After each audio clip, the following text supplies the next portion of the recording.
Medical college অডিটোরিয়ামে আজ এক গণকনভেনশনের আয়োজন করা হয়েছিল আরজিকর কাণ্ডে আন্দোলনরত জুনিয়র ডাক্তারদের নিয়ে। এই কনভেনশনে উপস্থিত ছিলেন রাজ্যের নামী চিকিৎসক ও শহরের গণ্যমান্য ব্যক্তিরা। চিকিৎসকদের দাবি, তারা পুলিশের তদন্তে কোনো ভরসা পাচ্ছেন না। আন্দোলনের ভবিষ্যতে রূপরেখা তৈরি হয় আজকের এই কনভেনশনে। এবং তাতেই সাধারণ মানুষের আন্দোলন করা যাবে না, এরকম একটা থ্রেট এই মুহূর্তে, এই আজকে আমি কনভেনশন শুরু হচ্ছে এই সময়ও চলছে। তো কারা এরা, কিভাবে চলছে একটা এই ঘটনা যারা ঘটিয়েছে তাদেরকে চরমতম শাস্তির দাবিতে আমরা এসেছি।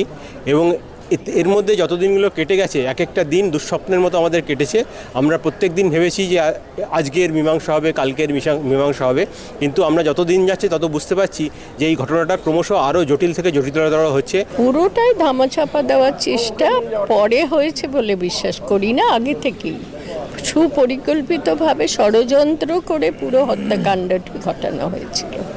আমার যেটা খারাপ লাগছে একজন প্রবীণ নাগরিক হিসেবে, এটা যেন হামেশা ঘটে যাওয়া একটা ধর্ষণ কাণ্ড এবং তারপর হত্যা সেই বলে চালিয়ে দেওয়ার প্রচেষ্টা চলছে। এই প্রচেষ্টাটাকে আমি নিন্দা করছি, ধিক্কার জানাচ্ছি।